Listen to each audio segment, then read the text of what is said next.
what do you think you're doing? Slide. I can't find those slides. They would start hiding now. Why don't you try your case? You put them in there 10 minutes ago. Look, this is no time for jokes. However, just to show you...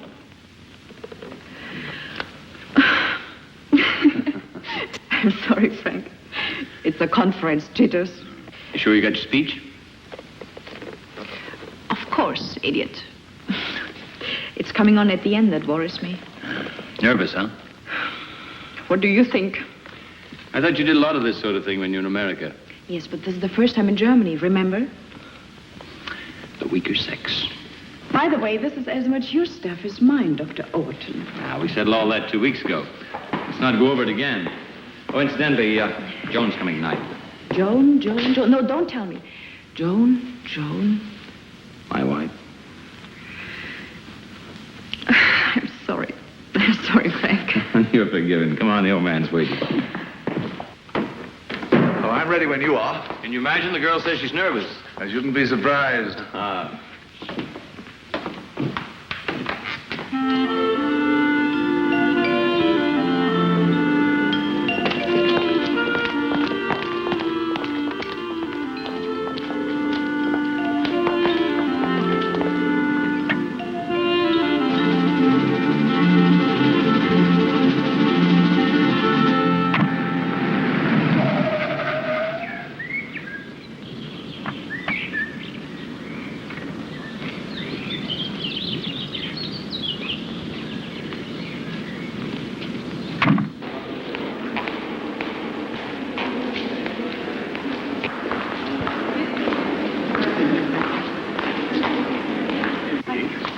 We're liable to be here for the next 6 weeks. I don't think you'll ever make that after. I will be. Well, there's the great man himself. Oh, it's a decent. Hello, Robert. And you, Robert. Mr. Keith. And this, I'm sure, is our charming German colleague, Dr. Wieland. How do you do, sir? How do you do? I've heard a lot about your exciting work with Overton. That's why I came here to tell you what I think of it. Well, I hope you won't be too disappointed, Sir Keith. Park this for me, will you, Frank, and I'll catch up with you later. Right. I ran into Blazer the other day. Oh, did you? He was asking after you. That Bob's old fool, he gives me a pain. Oh, forget him. Think of my worries instead.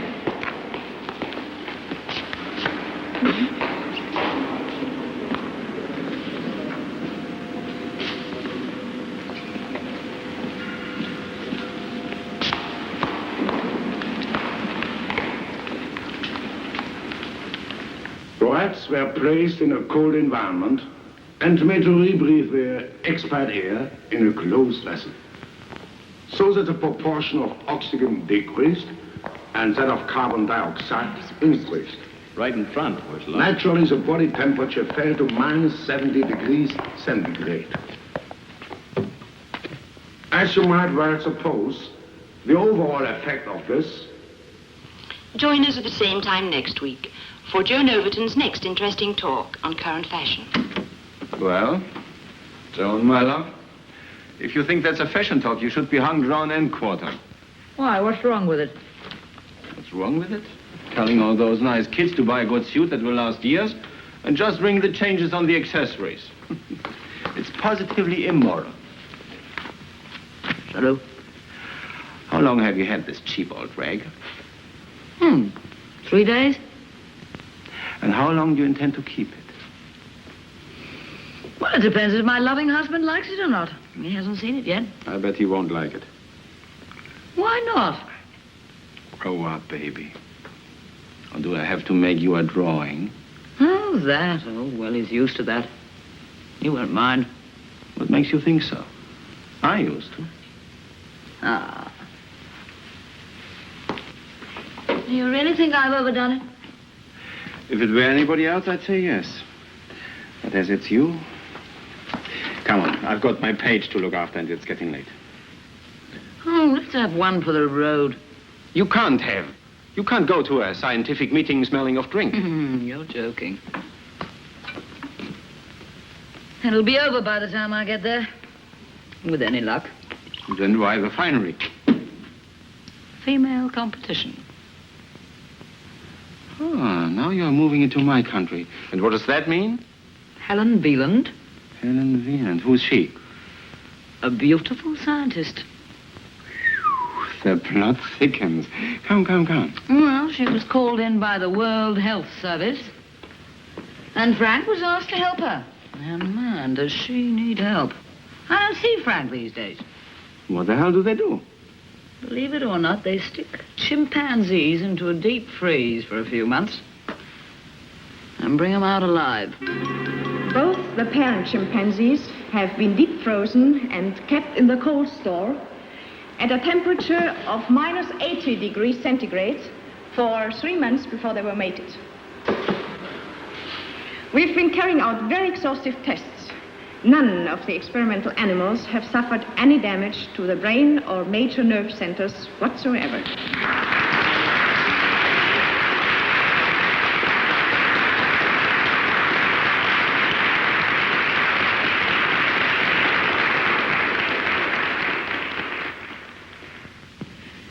In conclusion, the great problem until now of all low-temperature work with large animals has been how to stop the heart and then freeze the blood quick enough to prevent brain damage from oxygen starvation.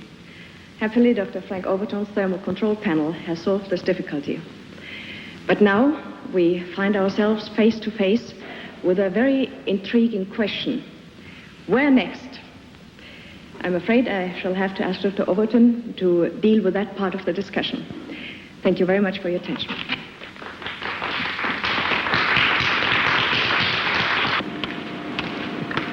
Oh, can you tell me where the low-temperature lecture is?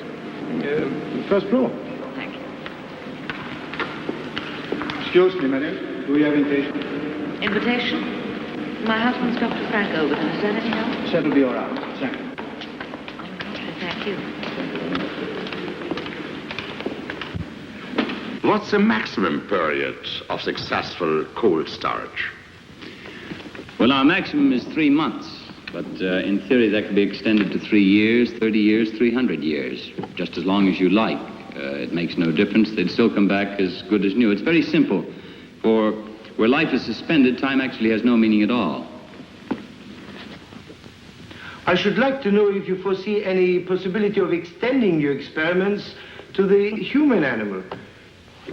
It occurs to me, for instance, that some of our aging politicians might welcome the idea of going into cold storage until the next general election. We'd be very happy to oblige the opposition, although I'm afraid they might like a trial or a test run first. Perhaps the questionnaire would like to volunteer to be the first guinea pig.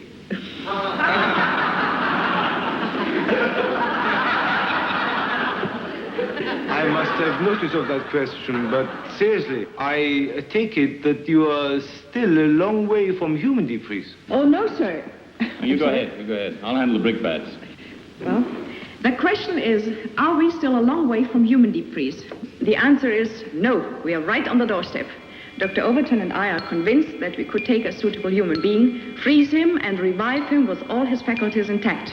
All we want is a chance to show we can do it. We haven't any problem with the chimps.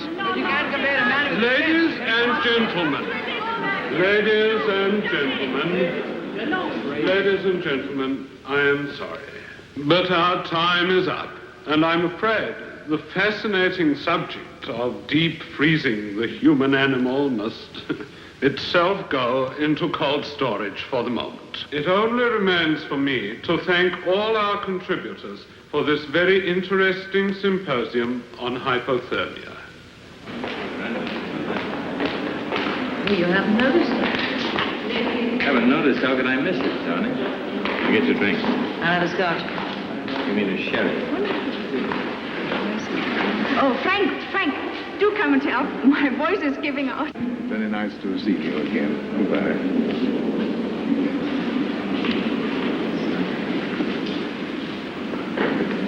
Sorry to butt in, Hubbard, but I'd like to have a word with you. Oh, dear, I was just going to talk to Mrs. Overton. Oh, unfortunately, I've got to leave in a minute. Oh, very well. Darling, no sherry, only champagne. Oh, I hate it. I'm sorry to hang you up like that. It was my fault, Mrs. Overton. I didn't realize Frank was getting you a drink.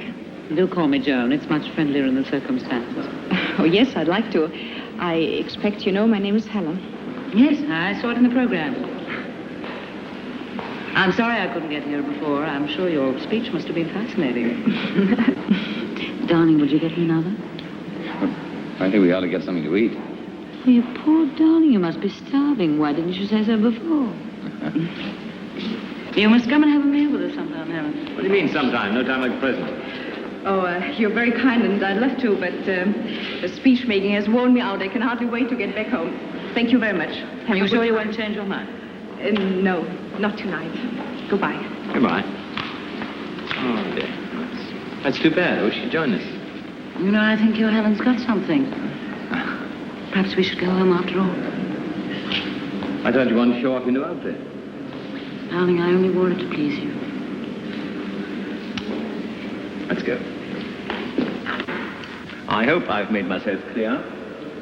I cannot have the unit associated in any way with deep freeze experiments on humans. Of course, but it's a point we must reach one day. Not while I'm in charge, I hope. By the way, are you free next Friday morning? I'm not sure why. They're going to refreeze Susie. Susie? Yes, the mother chimp in that family group that Helen Beelan showed us. Why don't you come along and watch? Well, I'll see what I can do.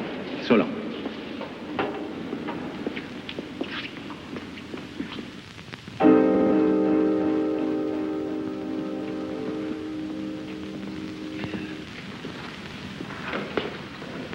What temperature is she now? -10. Oh. She doesn't look frozen to me. Stupid old fool.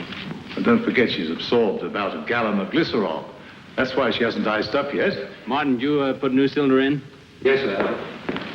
Wanted on the telephone, long distance. All right, thanks, Martin. You manage, Helen? Yes, of course.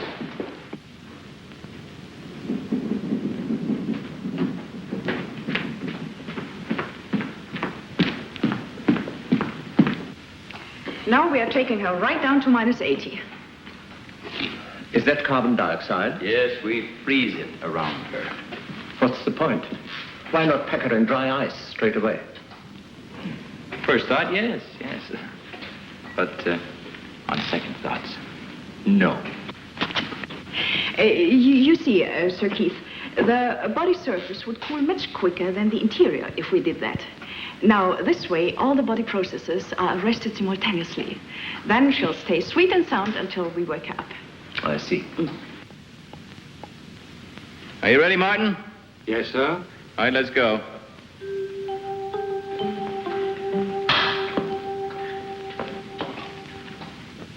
Oh, yes. Just a minute. How much? How much? You couldn't have timed it better.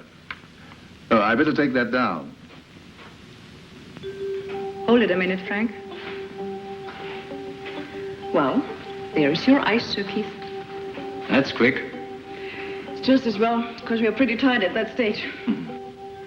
-75 going on automatic. All right, Martin. Let's wrap her up. -80 on automatic stabilizing. Are you through? Yes? Good. That was a most impressive demonstration. Most impressive indeed. But you must come again when they do the resuscitation. That's much more exciting to watch. Oh, by the way, I've laid on tea in my office. Will you come, Helen, and you, Frank? No, we were going to get Jackie ready. Oh, but surely you can spare a few minutes. As I was saying, when the heart starts beating again and you hear the first thud on the amplifier, that's really exciting.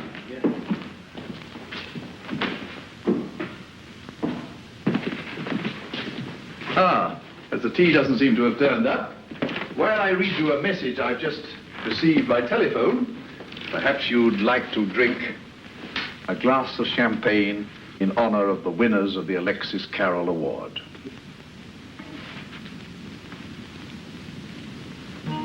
Helen Maria Wieland of Munich, Germany, and Francis Henry Overton of Boston, USA, for their remarkable advances in the field of low-temperature research, which opens up far-reaching possibilities in human surgery. Carol. That's almost on par with the Nobel Prize. Certainly in terms of cash. They'll get $25,000 each. 20. Frank.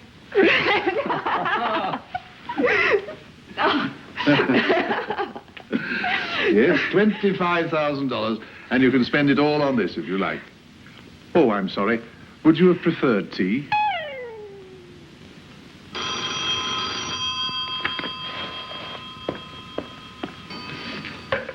$12,4596. Frank! Hi, darling. Just wanted to check and see if you were there. I'll be along shortly. I don't believe it. You're not ill, are you? Well, it depends on how you look at it. Sit tight. I'll be there in a few minutes. Great. Bye. What's all that about? Put your skates on. Frank's coming home. What's going on? Half-term? Parents' Day? Archbishop Street? Cut the wise talk and go, man. Just go, huh? Are you trying to get rid of me? Oh, no. What do you think?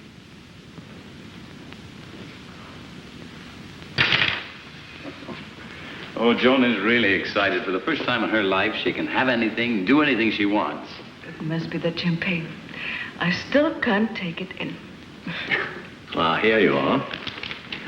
I've just been speaking to Professor Hubbard about another matter, which he thinks you both ought to hear about right away. It concerns you in particular, Overton. Oh, what is that, Sir Keith? This splendid piece of news has come just at the right moment to set the seal on your work with Dr. Wieland. Worthy Victor's garland, so to speak. So now we must give you new fields to conquer. Professor Bradshaw wants you to take over the remote control sampler for their radiation investigation. Oh, Sir Keith, we just barely scratched the surface of this low-temperature project. Precisely. The pioneer work's finished. It's time for the big battalions now to step in. You may be right, but you still need us.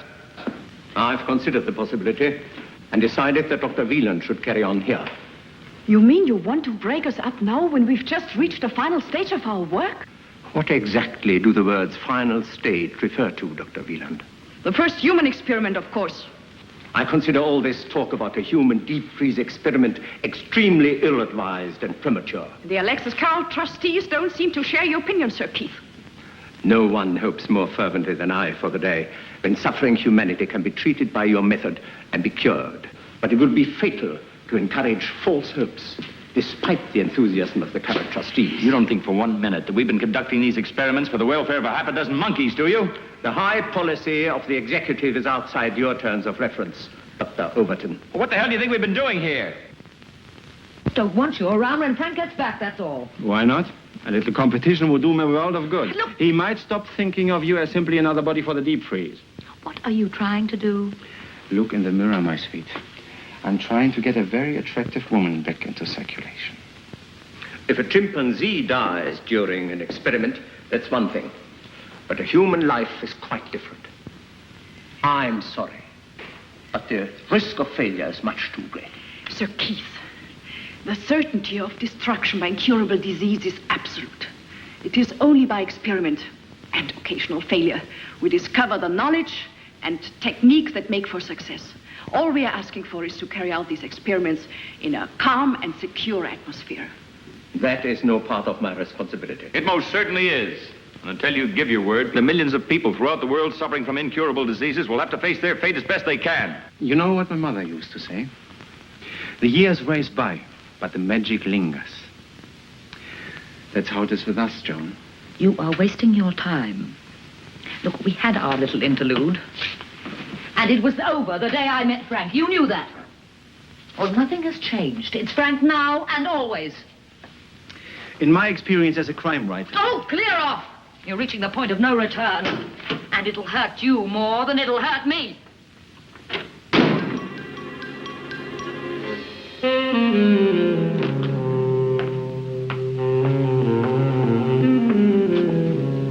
I think that young woman is most persuasive. Possibly because her fiancé died of cancer. Ah, that accounts for it. I think if I knew I had only a few weeks to live, I'd volunteer for her. By the way, Hubbard, I think you ought to step in. Huh? You must tell them that human experiments are out. They'll take it better from you. In the meantime, of course, I shall consult various authorities. Well, I must be going now. You mean you'll sit on the fence, and if someone makes a fuss later, I shall take the rap? My dear Hubbard, I had no such thought in mind. Well, put your veto in writing for the record, and if you do that, I'll pass it on.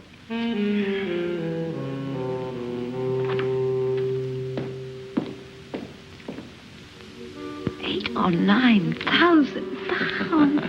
In dollars, that's 25,000, any way you look at it. Oh, Frank. Oh, what can we do with it? Whatever you'd like. What would you like? Masses of things. We could have another car, you know, a little one for town. Sure. And then we could have a fabulous holiday. And we could have a little period cottage for the weekends. You know, it's something I've been thinking about. Not the weekends, just but a place in the country. You know, long walks and fresh air. I could commute. Give me a chance to catch up on my reading. Yeah. What about my job? Listen, what about your job? Don't you think it's about time you were quitting it? Oh, yeah, but... Joan, all the money you make, it either goes in taxes or you spend it on clothes. I don't know. We've been married 5 years. I'd like to start thinking about having kids. Kids? Well, yeah. You want a family, don't you? Oh, sure, but... Good, that's settled then. Yeah, let's celebrate that. When do we start? Start what? Why, looking for the house. On weekends, it'll be fun driving around. And when we find what we want, I start raising the family. Is that it? Listen, the better as far as I'm concerned. That's up to you. Mm-hmm. And when does Helen Wieland leave for Munich? Oh, I don't know. You don't have to look so upset about it, Frank. Upset? What has Helen Wieland got to do with our having a family? Look, if you think I'm going to lose my looks and my figure, retire to this grand house in the country, take long walks and plenty of fresh air while you catch up on your reading with that woman around, you're crazy. Look, you're not serious. You can't be jealous of Helen. No more than you are of Tony. Look, you can call it intelligent anticipation. You may not be in love with her, but she certainly is in love with you. Let me set you straight about something. Helen and I work together. We work together harmoniously, but it begins and ends with our work. What do you think we are, a couple of newspaper people? Touché. But you're human, and so is she. And you're out of your mind. Am I? Well, I watched her at that lecture hall. Why don't you knock it off? Just knock it off! Now that you mention it, yes, she is attractive, and she's human also. Where are you going? I'm working tonight. Oh, another experiment, huh? All night. Oh, yes, every night. Oh!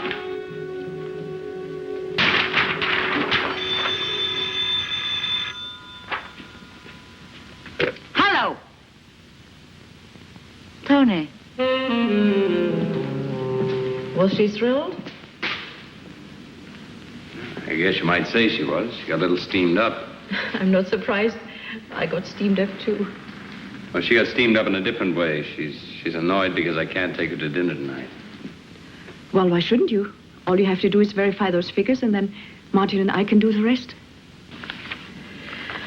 You see, at 11:05, the cryogenic modulator was at -40, and then 10 minutes later...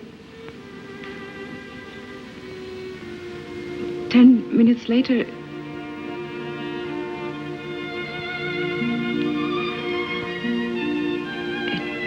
It would be better if you went home. You want me to? Yes.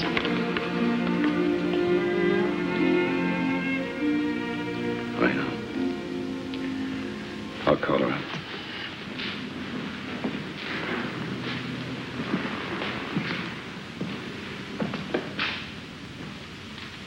I better see what Martin's up to.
crowd sees me out dancing, carefree and romancing, happy with my someone new. I'm laughing on the outside, crying on the inside, for I'm still in love with you. They see me night and daytime, having such a gay time. They don't know what I go through. I'm laughing. Having fun? On the outside, Fun? I've had such fun in years, Tony boy. Just like the old days. So there's something to be said for this monkey business, after all. Monkeys? Oh, monkeys. To hell with monkeys for tonight. Yes, to us. To us. Waiter, a bottle of Wörthke Coke, please. 1951. Very well, sir. 1951. Remember? Ever since our breakup, make believe is all I do. I'm laughing. Funny little bar in Cannes. You were bewitching that night. You ordered a bottle of vintage champagne and you couldn't afford to pay the bill. Lucky I had my new gold wristwatch. Sure was. To the night, it was never to end.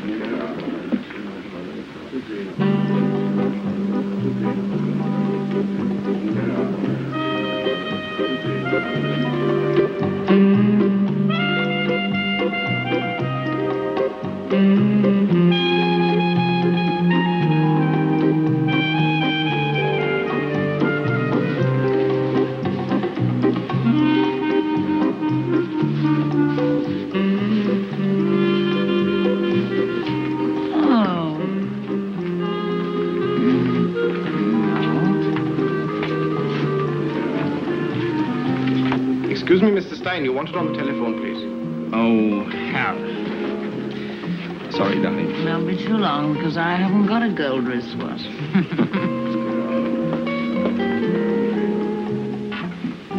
Stein here. Hi, John. What do you want me for? What do you mean it's urgent? It's a whole night's work. I'm damned if I'm going to do it.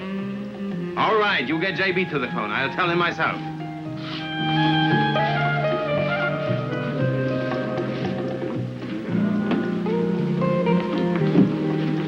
Hi.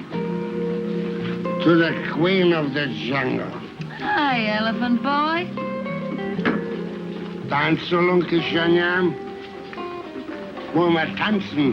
Huh? Dansez, madame. Oh, why, sure, elephant Sure, boy. sweetheart. Come on.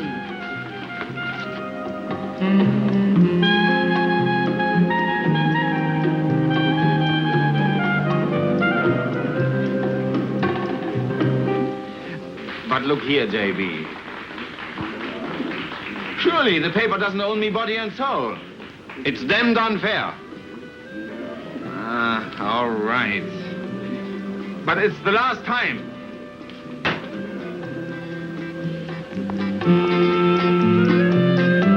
Tony, where have you been? Look, John, I've got to go.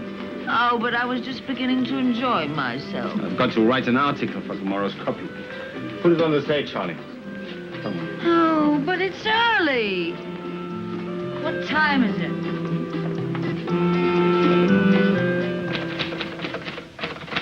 What you doing? Writing your memoirs? Do keep quiet, Joan. Be all right if you had some booze. Haven't you had enough? That's a great question. Well, you have drunk me dry of whiskey. Ha! But there's gin somewhere. If you find it, you can start on that.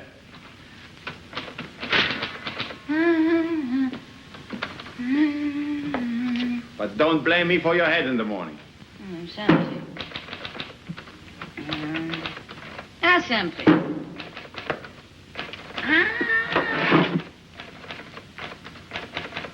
Hey! What's this?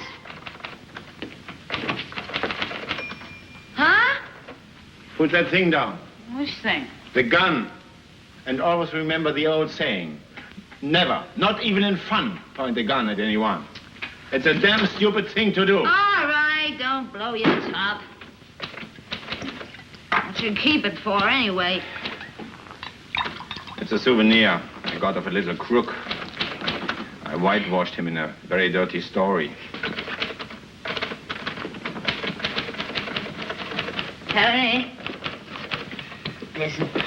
When you finish writing your love letter, could we go to that little jungle place again? Because I liked it there. Turn in this story, puppet. It will be daybreak. Don't be a spoiled sport, Tony. You said we were having fun. Look, you said it was just like the old days, remember? Why don't you go home? And as you have decided to wander about, all right, do that. Go back to your jungle. I'm going to work in peace. Good night. Jump in the lake.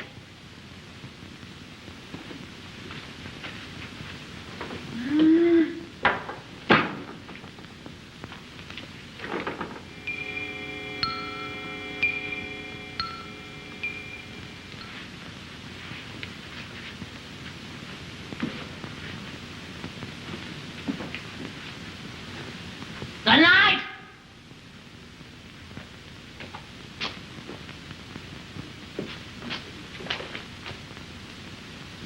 Don't worry about it. Even if Sir Keith does put his veto in writing, I shall bring the matter up again at the Scientific Council. Thank you. I've already told Frank. He took it very calmly, considering he's not exactly fond of Sir Keith at the best of times. Joan asked him to take her out tonight. Very natural under the circumstances. Yes, I mean, I think they must have had a pretty bad row. In fact, I know they did. Well, that's their business, isn't it? Oh, yes, of course. It's just I'm sorry it happened, that's all. Helen, has it occurred to you that Frank's wife may feel rather shut out? I don't see why.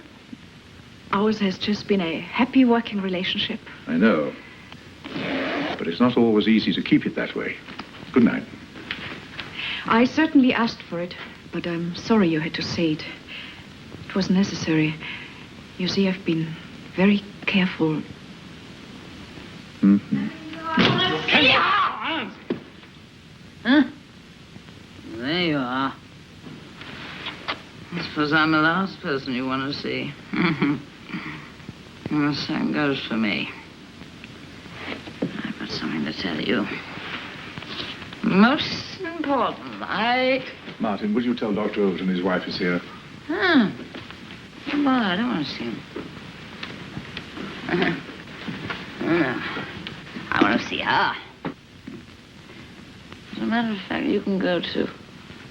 The world is full of people like you. But you're wasting your time. Because you're not going to get the better of me. Oh, no. You're going to get more than you bargained for. What the heck? Helen, you'd better go. No, not. What's going on here? Come on, Joan, let's go home. No. Come on, let's... No! Let me go! I want to see her!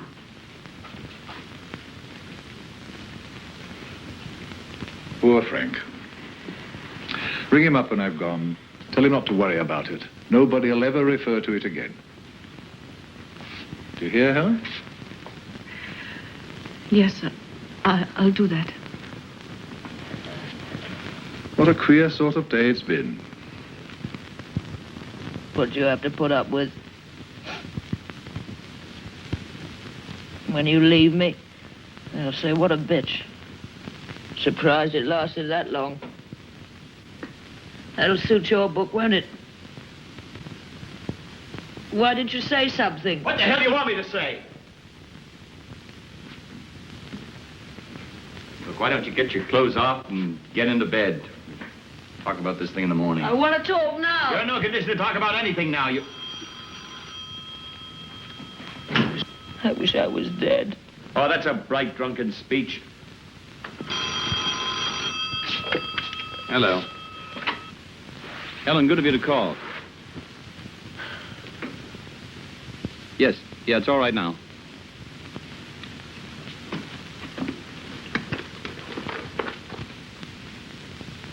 Professor Hubbard asked me to let you know. Oh, that was nice of him, Helen. Thank you.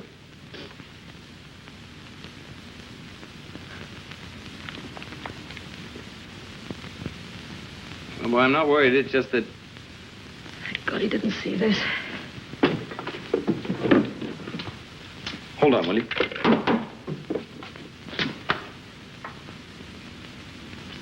What are you doing with that?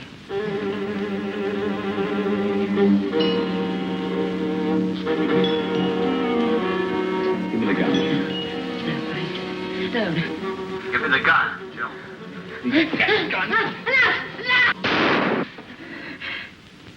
Frank? Frank? Frank, are you all right? Helen? Thank God. I thought I heard a gun go off. No, nothing. No, she tripped over a lamp and the bulb exploded. I'll try and get over later.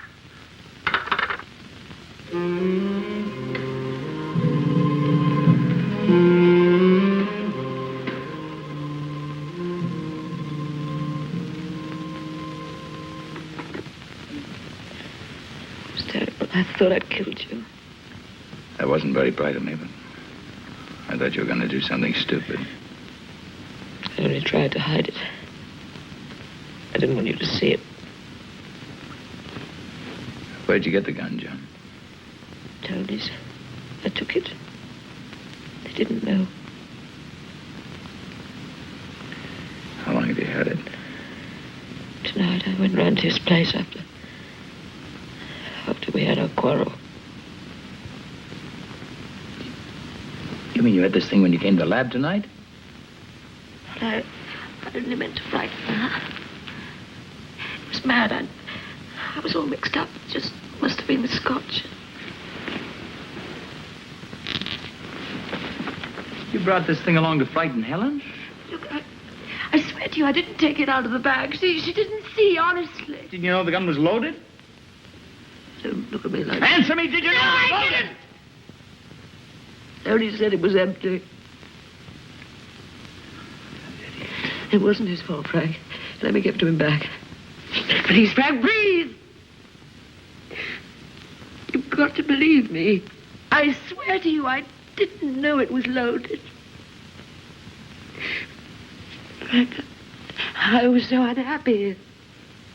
I wanted her to know, to see what she was doing to me. Frank, I've tried. For weeks and weeks, I felt you going further and further away from me. I didn't want to do. I know she's the kind of woman you ought to have married. But I couldn't let you go. I love you too much. I just felt tonight if I didn't have a showdown, I'd go out of my mind.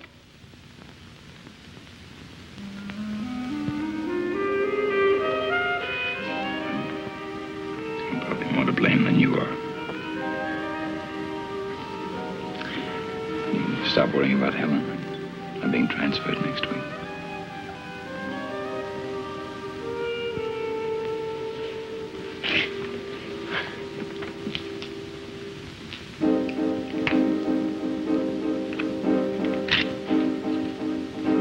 Well, it's empty now.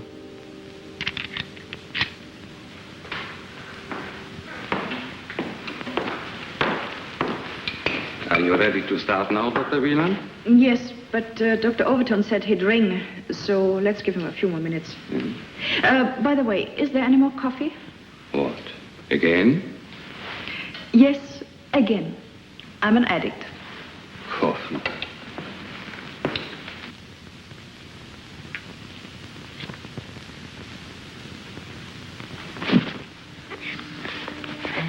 Thought you'd gone to bed. Yeah, I'm going in a minute, but I wanted to talk to you. Go ahead. Do you think we can get away for a little while? You know, just a little holiday. I don't suppose you could fix that, huh? I could. It would mean helping Helen with that experiment tonight. Can't let her do it alone. I mean, all night, which you're not very fond of. I don't mind, darling. Oh, I love you so much. I hope the experiment will be a great, big, smashing success. It will be.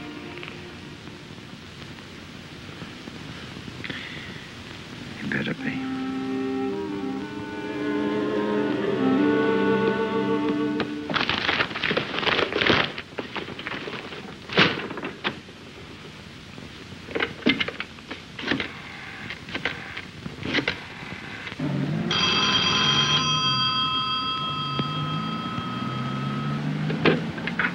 Twelve 4596.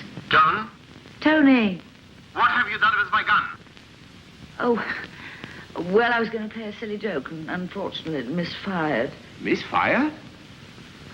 Well, I was going to bring it back. Come and fetch it. All right. All right, Martin, we start. Helen, thanks for calling me. Frank? I'm glad you didn't go ahead with Jackie. I was just going to. I've got a much better idea. You realize, of course, that once Vernon puts that veto in writing, we're sunk. We can't go ahead without getting Hubbard into hot water. We've got to be there first. Yes, but how? Tonight we're going to experiment on me.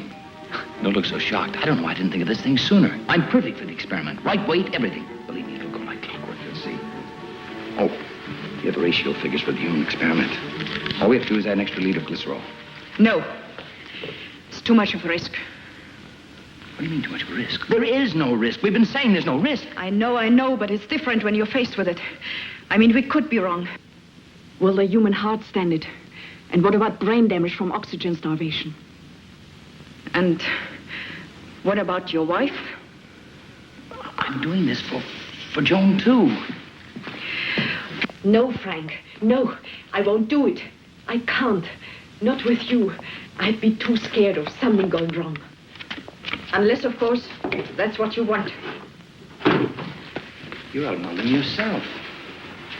Helen, do you realize what this means if this experiment is successful? And it's bound to be successful. It opens up unlimited possibilities for the world of surgery. And think of future generations, Helen. It'll free them of malignant disease. Look, it's something we've discussed sometimes back and forth. It's something we're agreed upon. It's something you do yourself. Well, isn't it? Answer me. All right. You win. Naturally. Martin. We're going to conduct our first human experiment tonight. You're going to be a part of it. Oh, you don't expect me to... No. It's on me. It's on me.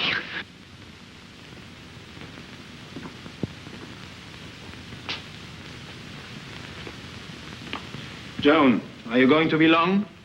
Coming right away.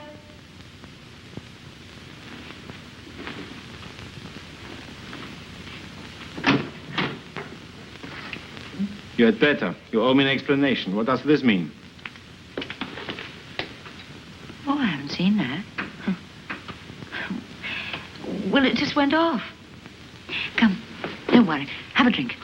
All right, I need it. And put that gun down. Oh, that's all right. Don't worry. It isn't loaded. Frank made sure of that. This is no laughing matter. If there had been an accident, I might have landed in jail. What, with your uncle a police vice president? More than ever. I never got it licensed. It should have been handed in to the police. Incidentally, whilst bearing our souls, where's Frank? On his last experiment. Oh, back to the apes? Name your poison, Jane. You have no whiskey. Lime juice, please. I'm on the wagon from now on. For how long? Forever. Whatever? Forever and ever. You don't believe me, do you? Well, here's Auf Wiedersehen to Joan the Soak.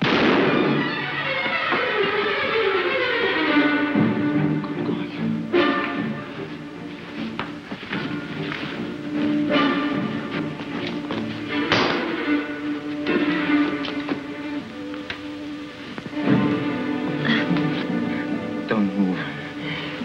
I'll phone for an ambulance. You'll be all right. Don't worry. Joan. Oh, wait. Tony. Oh. I'm here, Joan.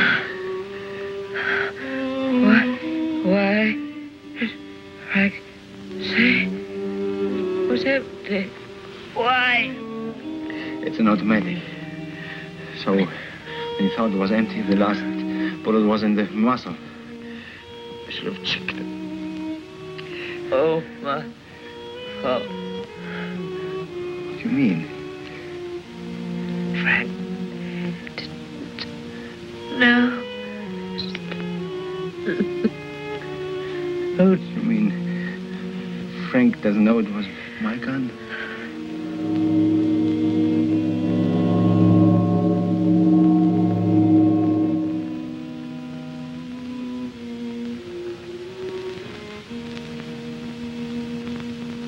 The heart stops here,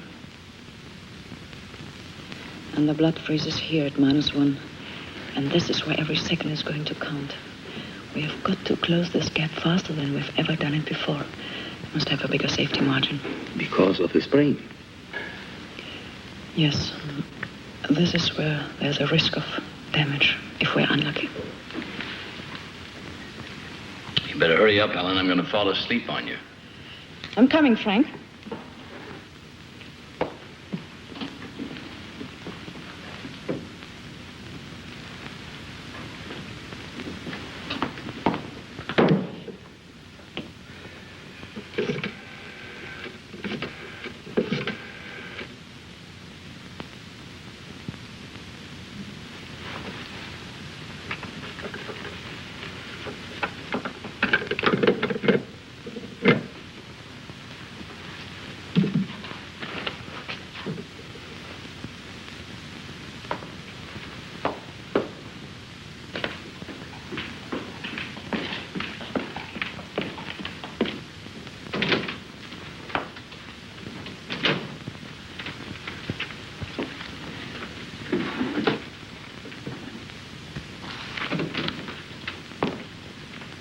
Yes, Martin? How shall I enter this, Dr. Wieland? What was our last serial number? X700. Well then, experiment X701. Human.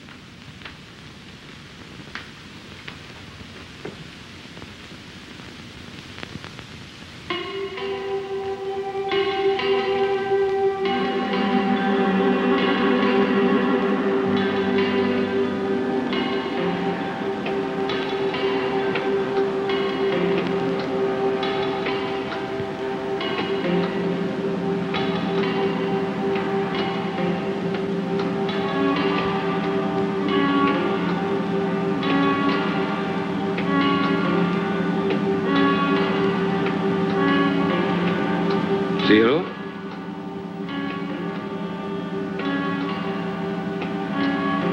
-1. Set for -10 on full current. Good. 6 seconds to spare. Will he be all right? He looks all right so far. Looks different from the chins. Doesn't he?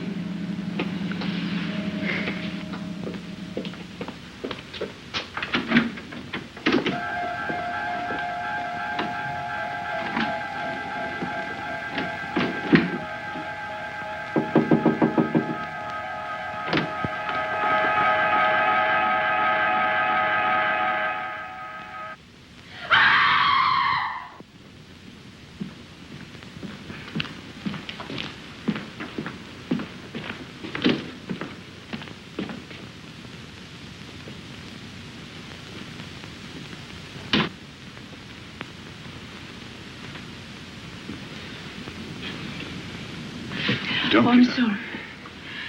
You're tired out. What's wrong? Trouble with the experiment?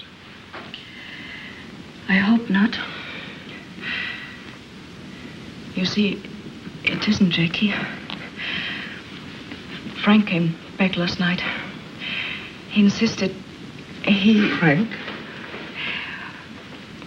We talked about Sir Keith trying to stop us from doing a human experiment. He said we must get in first. Must. Is that all? Oh, you know Frank. As usual, he started on our mission to humanity. He cornered me. What could I say?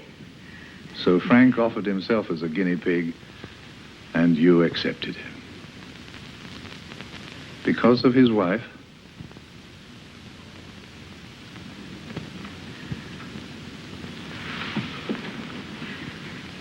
What's she got to do with it? Does his wife know? When are you going to bring him back? Tonight, Martin will come at 7 o'clock. Yes. But what does he want? Oh, I see. Oh, and send him in. There's a man from the police. He wants to see Frank. He can't, can he? Any idea what he wants? No. No. Oh, well, then you better go home. I'll talk to him. Oh, no, please let me stay. Why don't you tell me?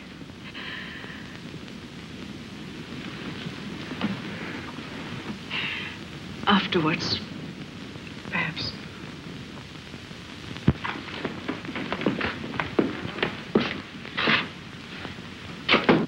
Come in. Good morning. Sorry to bother you. I'm Detective Inspector Prento, and this is Sergeant Green. Well, I'm Professor Hubbard, and this is Dr. Wieland. Morning, madam. I understand you want to see Dr. Overton. If he's here, sir. He is. I thought he might be. His car is outside. But he's not available at the moment. Oh, we'd better make him available. Well, that's not so easy. He's involved in an experiment. Then he had better stop for a while. I've got some important questions to ask him. I'm afraid he's unconscious. Perhaps you better tell me what you want him for.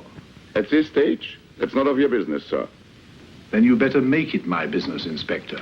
We may want to keep Dr. Overton unconscious for weeks, even months. Do I understand, that you will hinder the police in the execution of their duty? No, I'm asking you to tell me what you want to talk to Dr. Overton about. Very well. We think Dr. Overton can help us in connection with his wife's sudden and violent death. By shooting. No.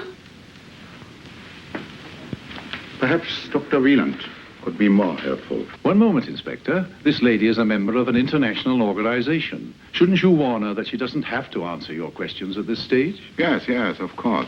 I was about to do that. Well, Doctor. I can only say I'm very shocked to hear the news. He's a dear friend and colleague. Yes. I only want facts. For the early part of the evening, he was here. His wife called. They left, and later he returned to do the experiment. Where is he now?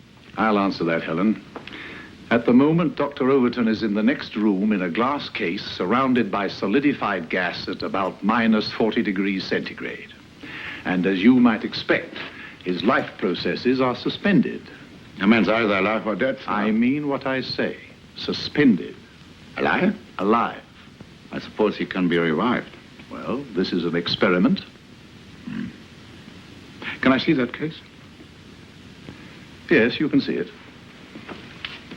You stay here, sir. Yes, sir.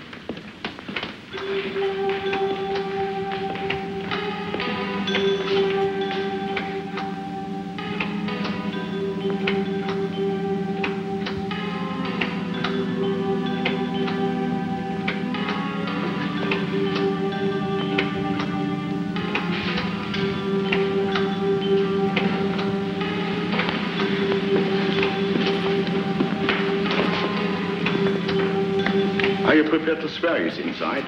Yes, And alive? I hope so. I can't raise the dead. It would be very awkward if he passed on. What you have told me is contrary to human experience. I hope that is the truth. For your sakes. Scientists are as interested in the truth as the police inspector. Have either of you any reason to suppose that Dr. Overton undertook this experiment in the hope of escaping from the consequences of his actions? Dr. Overton is a brilliant medical scientist. If he wanted to escape anything permanently, all he would have to do is inject himself with some drug, go to sleep peacefully, and not wake up again. That should answer your point, Inspector.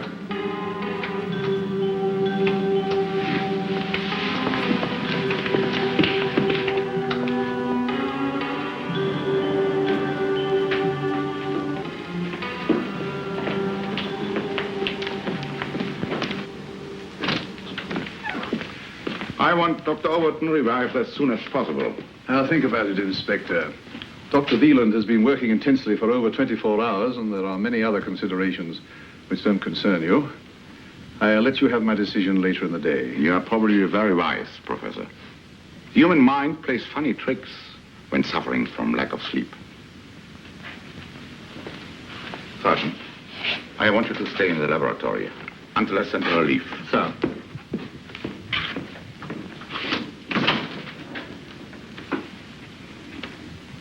What are our chances? I can only use the technique we developed. And pray.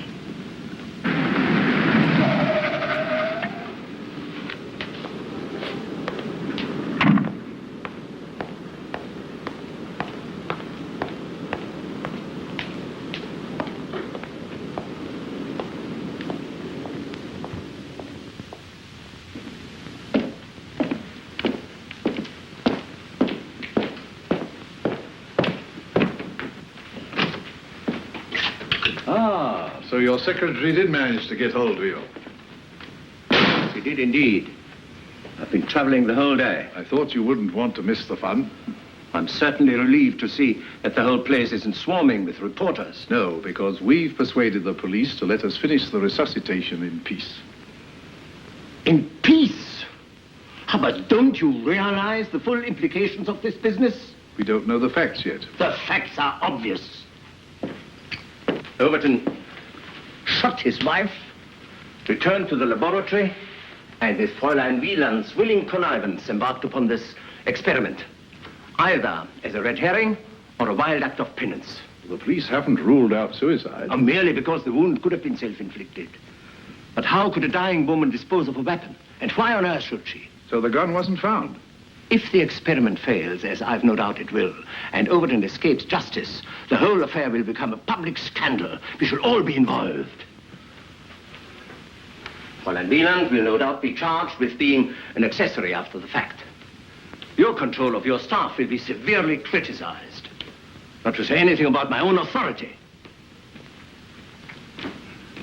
Oh, I'm sure you'll come out all right. I intend to, in the interests of the organization. Well, are you going to stay and watch? Naturally. Do you know Karl Merkheimer, the pathologist? He's here. Karl Merkheimer? Here? The police wanted an independent medical observer. Why? To make sure that Helen does everything she can to bring Frank back alive, I imagine. Karl Merkheimer, of all people. Oh, he's quite a nice chap. I don't care what he's like. Every Tom, Dick, and Harry in this country knows his name and connects it with sensational criminal trials. This is getting worse and worse. Things should start happening pretty fast now. How soon can you tell if his brain is undamaged? He'll be able to talk for a minute or two, and then he'll slip back into a sort of coma. A coma. And how do you deal with that? By stimulating the heart. A wee bit tricky, that. Judging how much you give him is a difficulty, I would imagine. Yes, I have to be careful not to overstimulate, or he might die of shock. Would you say, then, that the final stage is the most critical? In this case, yes.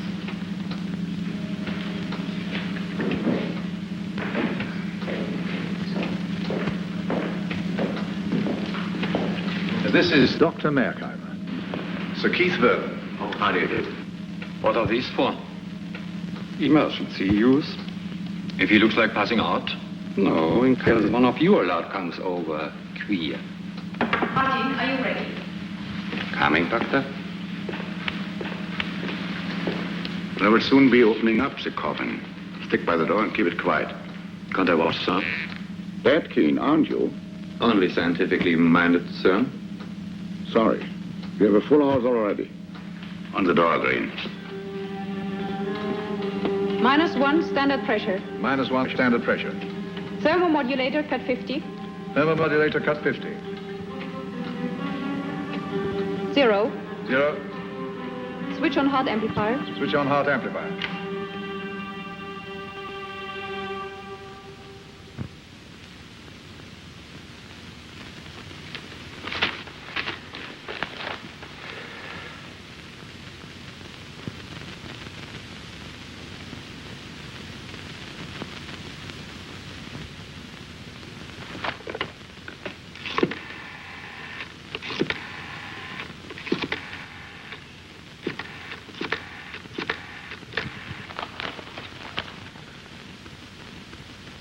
Give me the police vice president, please.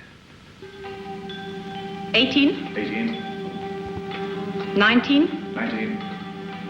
Cut diathermal generator. Cut diathermal generator. Now.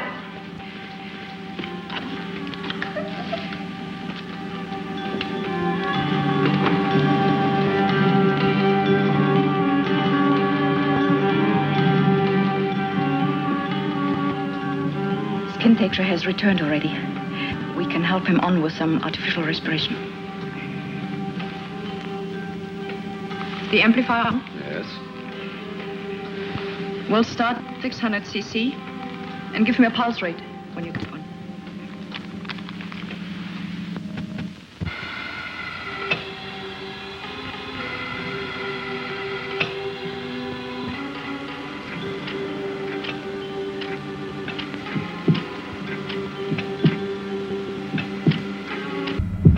Pulse rate 40, rising.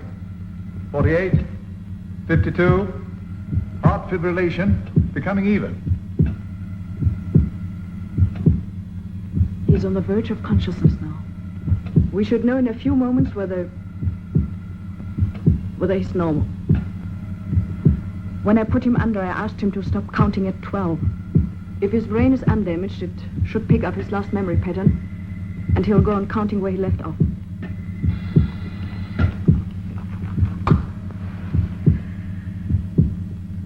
Frank? It's me. Do you hear me? Think. Think. Think.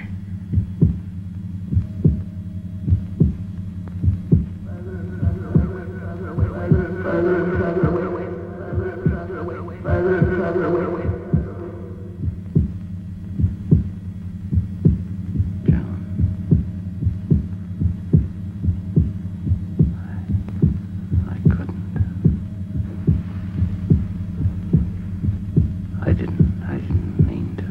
You can talk to John later. Just go on counting.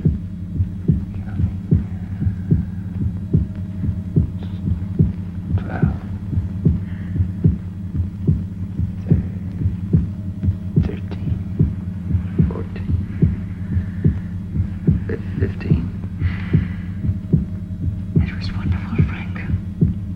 Thank you. That's all you have to do.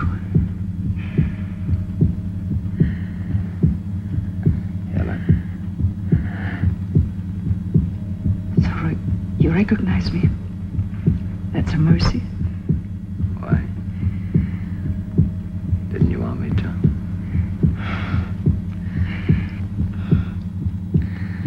I'm a very clever fellow. Walk the dog, play baseball, tiddlywinks. You're wonderful, Frank. But now, relax and let me do the rest. Anything you say, Doctor. Pulse rate 58, blood pressure 90 to 70, falling. Electros, Electrode. gloves.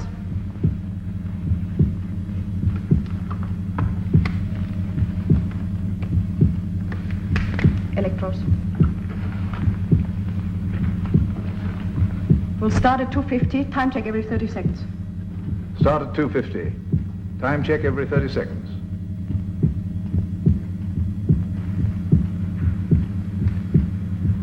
He's not out of the woods yet, is he? No. Not yet. 4 minutes at 4:30, pulse 62. Step up complex C to 500. Step up complex C to 500.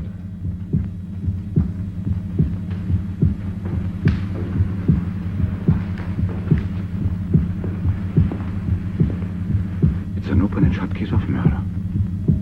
Yes, sir. I took down his festivals as evidence. We are going to need it. 4 minutes at 500, pulse 64.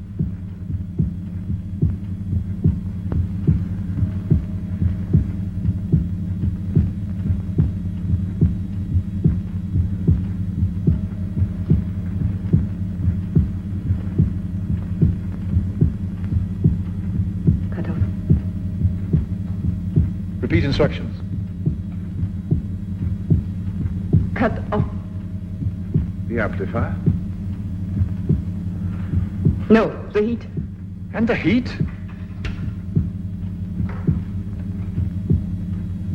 Is he here enough?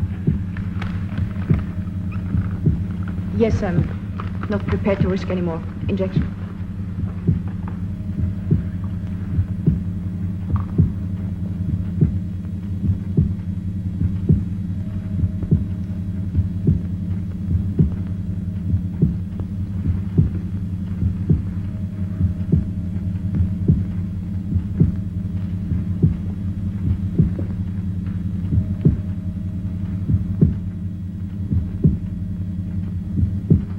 Pulse rate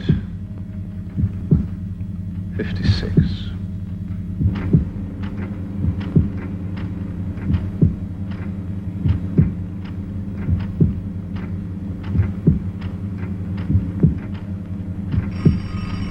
Stop that phone, Green. Marty.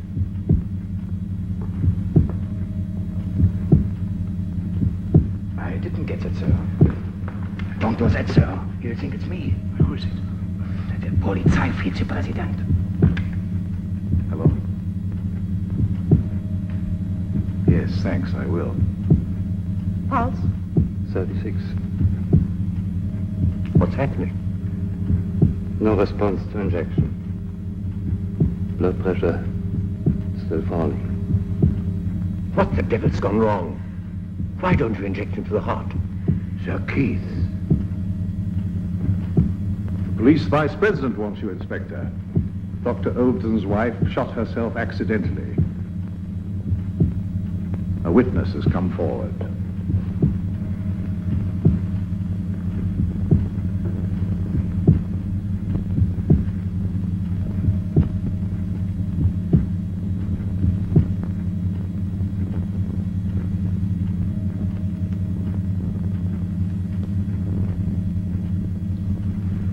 Keep them on. No matter what happens. You'll need gloves. I'm going to jump the charge up now.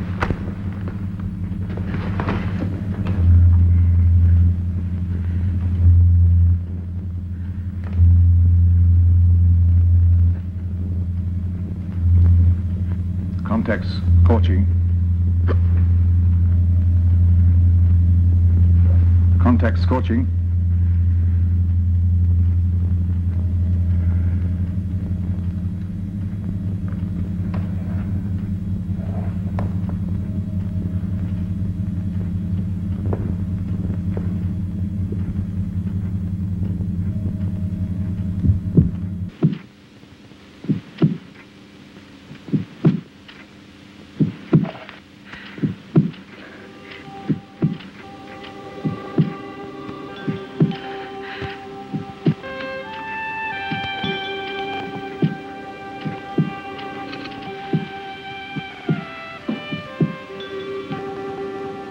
Frank?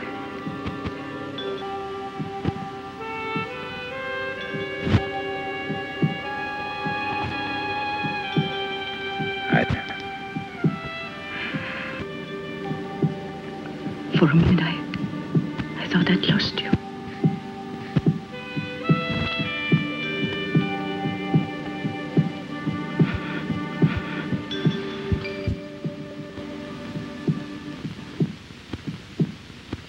One year ago, those of us who knew Dr. Overton well never doubted for a moment that his motives in volunteering for this remarkable experiment were purely scientific. I, perhaps more than anyone else, am delighted and relieved that it was successful because of the heavy load of responsibility that falls on any commander who encourages his crack troops to venture into no man's land. But it was a responsibility I was glad to take, etc., etc. That old fakey did say that a year ago. And good luck to him. Life would be a lot duller without the Sir Keiths of this world.